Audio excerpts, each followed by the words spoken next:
Réussir, l'émission qui donne envie d'agir.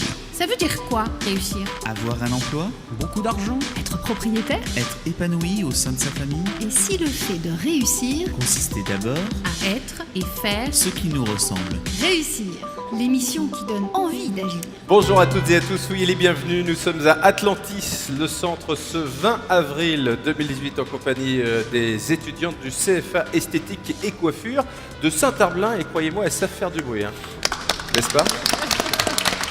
Bienvenue dans les Directs Jeunes, bienvenue dans l'émission Réussir. C'est la combinaison entre une émission et une formation. On est là pour apprendre, on est là pour mieux découvrir à quoi ressemble l'autre et en profiter pour travailler sur soi également. C'est ça le principe de cette émission qui donne envie d'agir et qui n'a jamais autant et aussi bien porté son nom qu'aujourd'hui. Rodolphe Collet est à mes côtés. Oui, bonjour David. Homme d'expérience. Oui, peut-être. Êtes-vous un homme d'expérimentation? Comme disait Nietzsche, expérimenter c'est imaginer, et là j'ai largement de quoi satisfaire mon imagination. C'est de l'impro total là. Complètement, il y a un décrit. Voilà, tout à fait c'est juste, ça s'appelle de la culture générale. C'est exactement ça. Trois invités qui nous parlent de leurs convictions, de leur passion, de leur histoire de vie, de ce qui les fait vibrer au quotidien et de ce qui les pousse à expérimenter. Le premier de nos invités, c'est Célia qui nous le présente. Alors oui, il est sympathique, accueillant, c'est une personne avec des valeurs et des principes. Il s'agit de Boris Couillot. Boris Couillot, le président de Titi Fleury, sera avec nous dans quelques instants. Il est en train de se lever, mais on va lui donner l'occasion, bien sûr, de s'asseoir avec nous dans un instant. Le deuxième invité, Marion. Oui, alors il est généreux, spontané, souriant et surtout beau gosse. Nilson José sera notre invité. Ça met pas du tout la pression, Nilson José, humoriste, comédien, producteur. On va parler d'humour. Est-ce qu'un humoriste a de l'humour hors micro, hors scène en tout cas?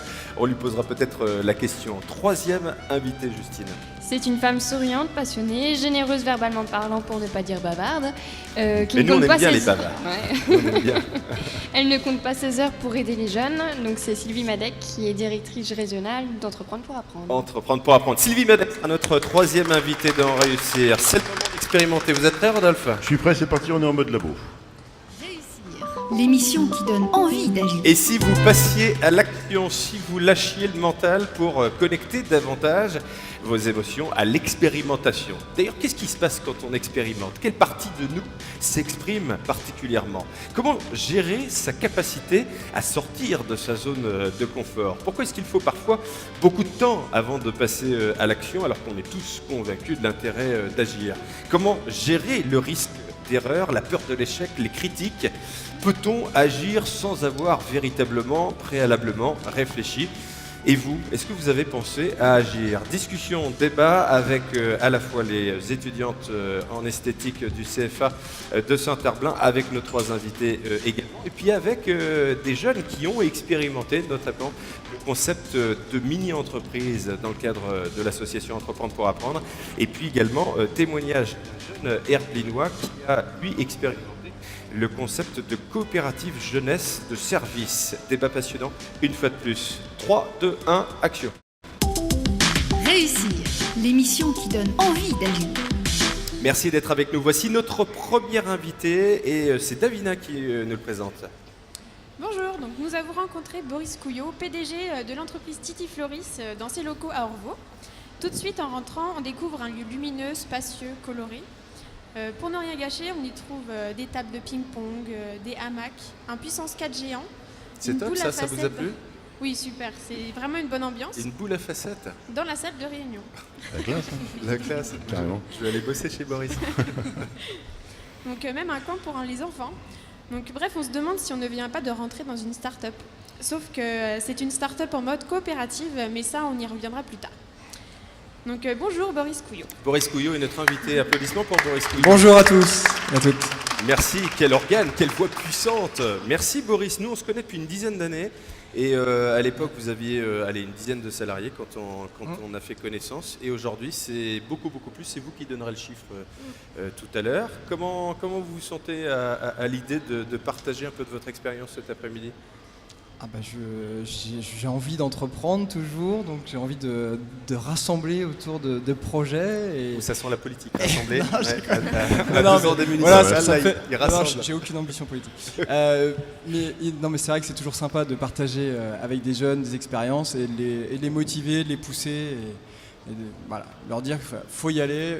Tout le monde peut essayer en tout cas. Là, il a vu qu'on était jeunes, ça c'est cool. Ouais, ça c'est bien, sympa. bien. C'est vachement sympa. Davina, vous avez envie de rajouter quelque chose à votre présentation? Oui, exactement. Donc, comme on a pu le voir, il y a donc, des tables de ping-pong, un baby-foot, un camp pour enfants. Donc, on s'est dit qu'avec les filles, il serait bien de vous offrir du coup un jouet pour votre camp pour les génial. enfants. Donc, une Excellent. petite camionnette Titi Floris. Bien, merci. Ça c'est top. Avec Ça c'est un très très. Enfin, je sais. Moi, avec les autocollants, La peinture, fait les par petites Louise. brindilles, les petites fleurs, manquent un peu quand même encore.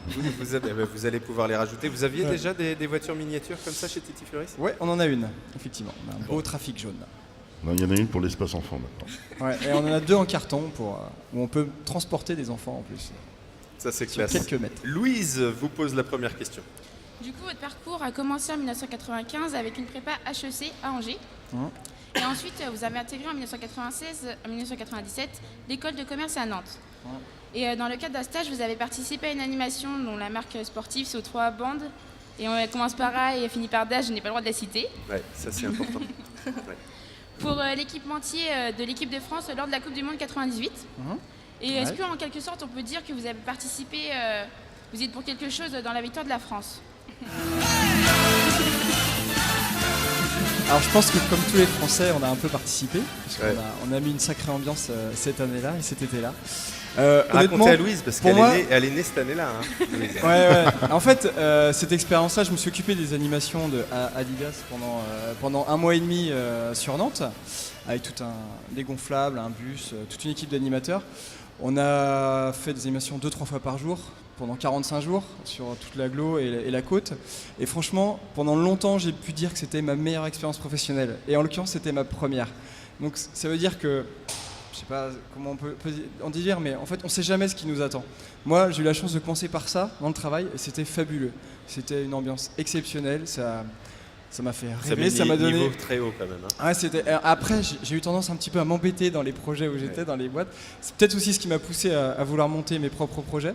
Là, je dirais qu'après 12 ans d'expérience chez Titi, que là, aujourd'hui, je suis très satisfait de cette expérience-là, mais c'est vrai que cette première expérience, c'était vraiment fabuleux. Et c'est vrai que l'ambiance en France, à ce moment-là, était tellement géniale que... Elle revient, l'ambiance, là. Ouais, elle revient. Coupe du Monde en Russie, j'y crois. Non, je parlais pas de ça.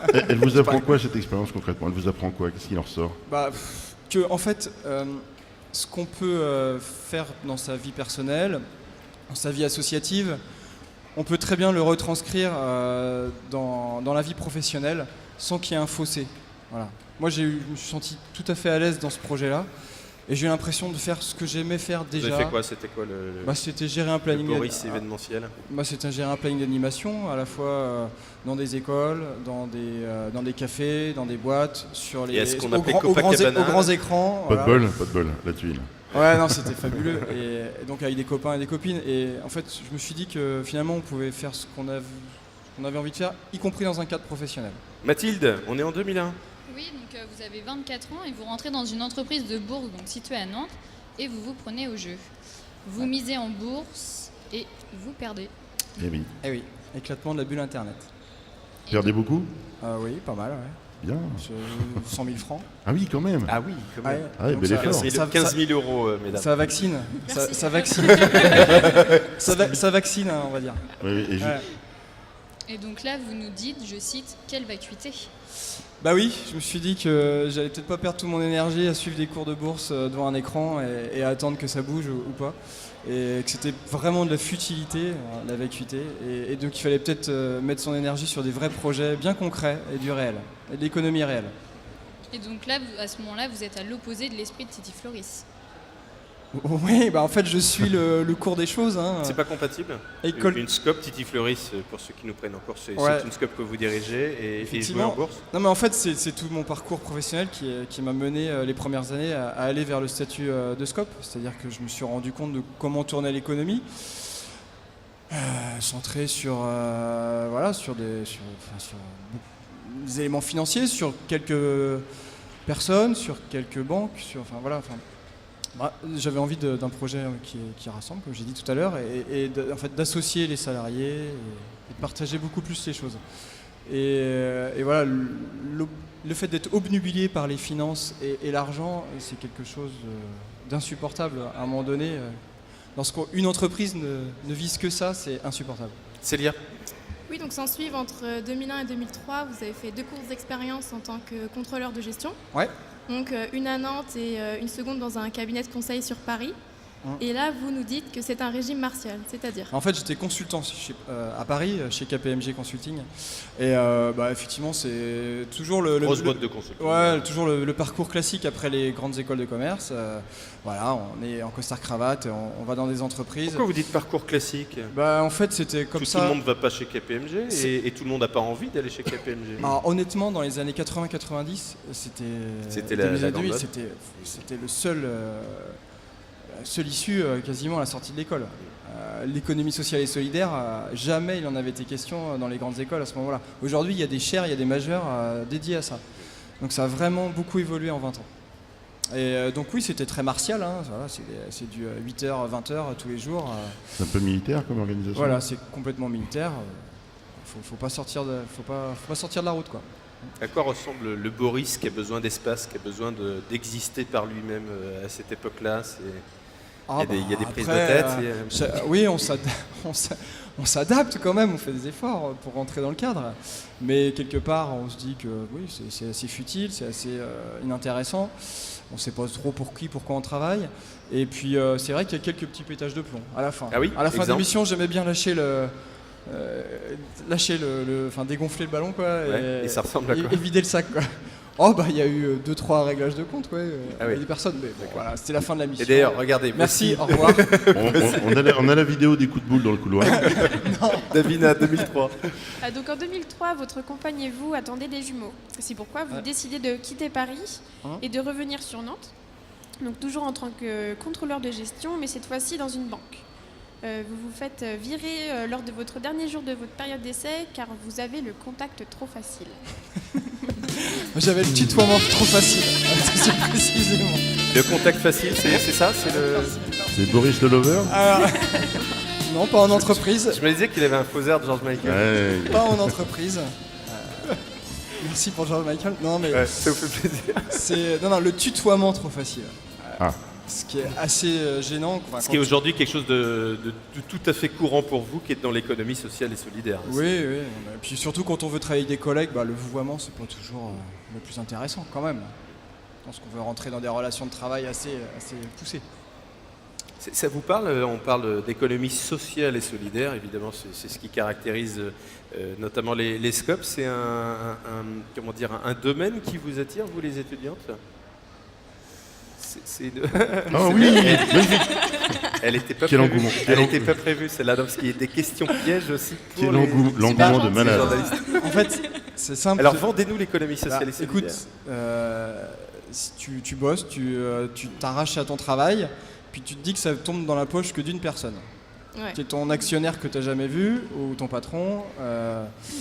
Voilà, donc dans une SCOP, dans une SIC, les résultats coopérative d'intérêt collectif. Voilà, les résultats sont partagés équitablement, relativement équitablement entre tous les salariés qui y travaillent.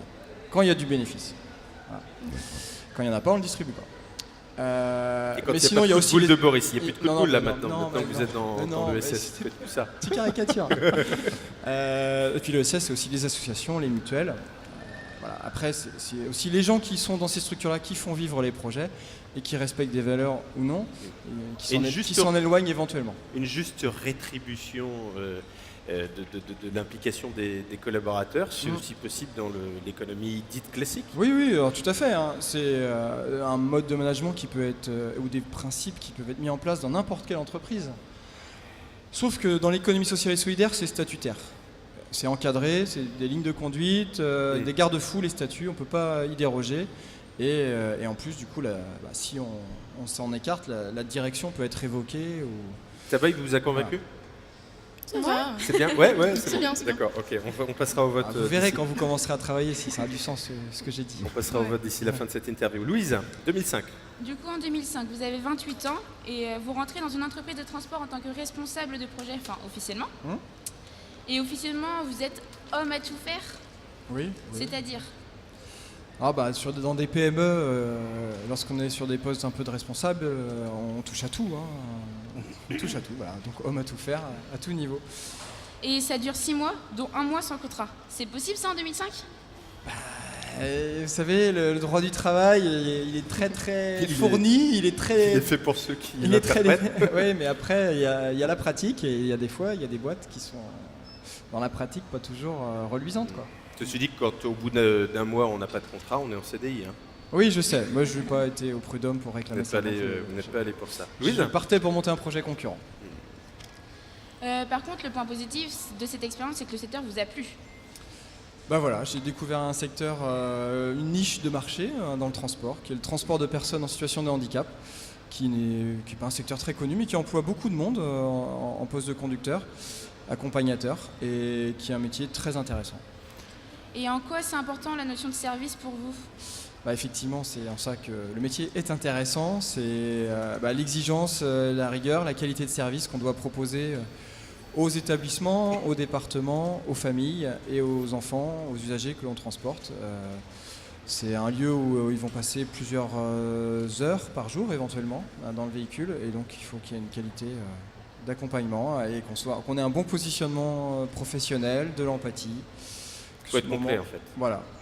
C'est de l'humain, c'est du Ça parle de savoir-être. quel besoin personnel ça, Boris? Parce que vous dites beaucoup on, vous dites beaucoup nous, parce que vous dirigez une entreprise déjà, vous dirigez une coopérative. Moi je dis ça pas forcément là aujourd'hui, moi je vous connais depuis 10 ans au micro, donc forcément je vous ai entendu à plusieurs reprises. Et parfois, comme si le Boris, l'homme derrière la fonction professionnelle, pouvait pas forcément aussi facilement que ça, librement que ça, s'exprimer, parce qu'il représente un collectif.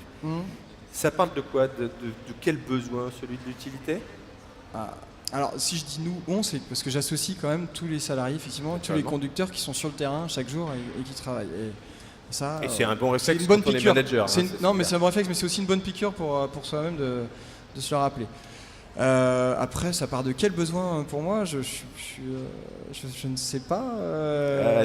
L'utilité, non, mais forcément, il y a une envie de faire savoir, de faire connaître, d'être reconnu, sans doute. Mais après, j'aurais pu choisir un métier peut-être d'artisanat, mais je suis pas très doué pour mes mains, donc avec mes mains. Donc, je fais un métier de service et qui a du coup à vocation d'être employeur de beaucoup de salariés, puisque on est quand on travaille pour un IME, on a 10 tournées. Donc un institut médico-éducatif. Voilà, on a tout de suite 10 conducteurs, donc forcément il y a un effet volume important dans le salariat. Mathilde, à côté de vous. Oui, donc à la suite de ça, vous prenez quelques mois pour monter votre projet, et c'est là que vous identifiez le statut qui vous convient, la SCOP.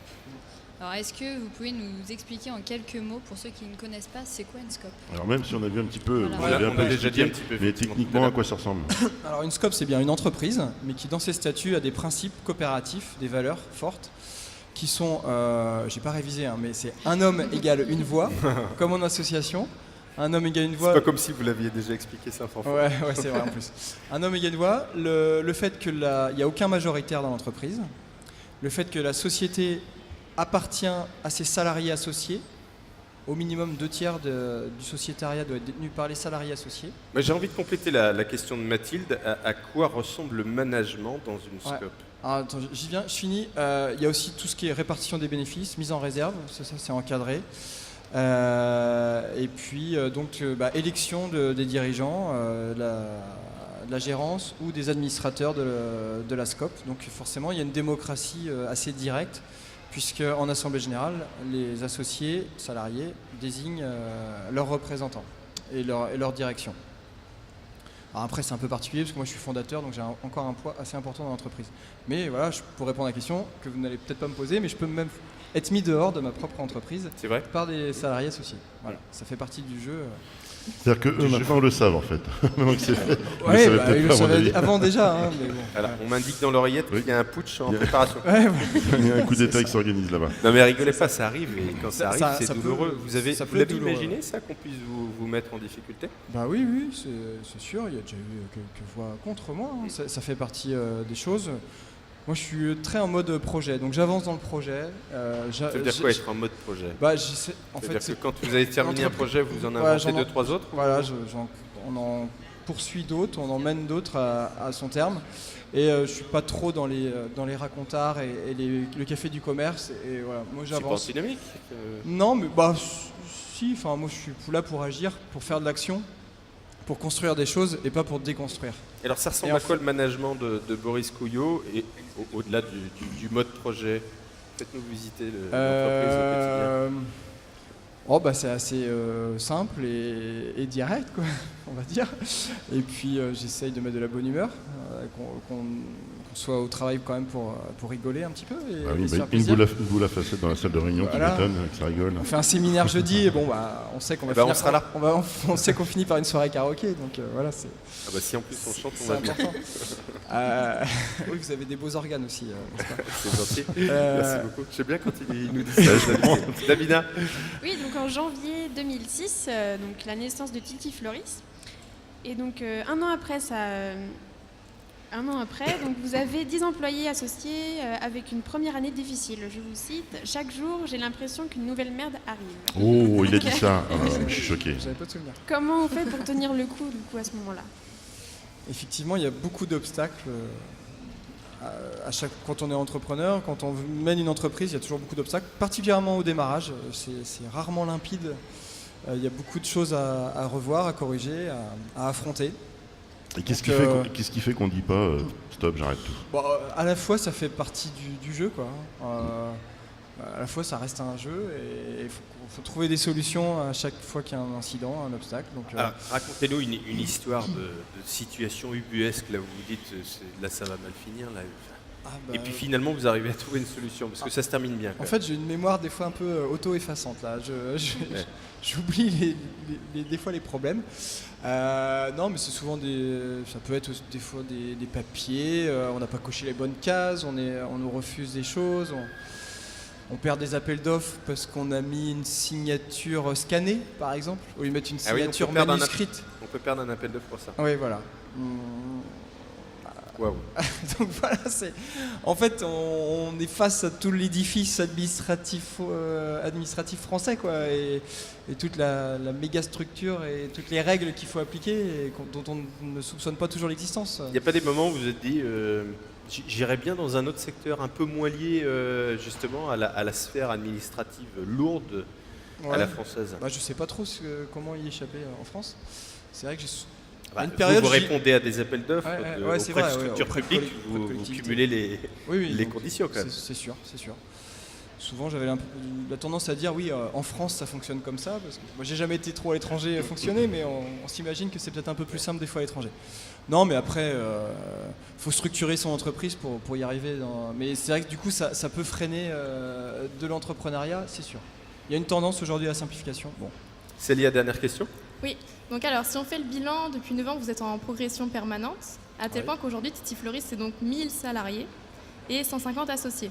Donc nous aujourd'hui on a envie de vous demander à quand Titi Floris coté en bourse. Mais bien sûr, il y a une belle capitalisation à faire là. Boris, c'est le moment. Moi je connais une société de bourse sur Nantes là justement qui pourrait peut-être. De temps en temps. Non mais du coup vous n'avez rien compris à votre visite.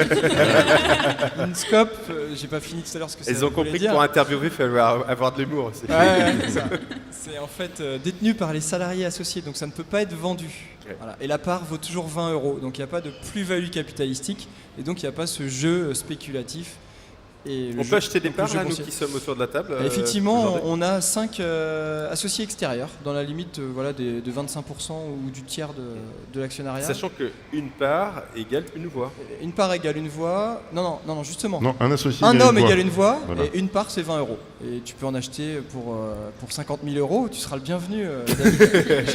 Mais tu n'auras qu'une voix. Tiens, remets le jingle de George Michael. Il me regarde bizarrement. Je sais pas à combien se vend la Presta réussir, mais. Merci Mathilde. Mathilde, ah, tu le remets vraiment. Ah bah oui, ça, Mathilde, le mot de la fin. Merci Boris d'avoir pris le temps de répondre à nos questions. Et puis bonne continuation. Merci beaucoup Boris Couillot. C'était le premier invité de réussir. À tout de suite avec notre deuxième invité, Bonne Nilson continuation. José. Réussir, l'émission qui donne envie d'agir.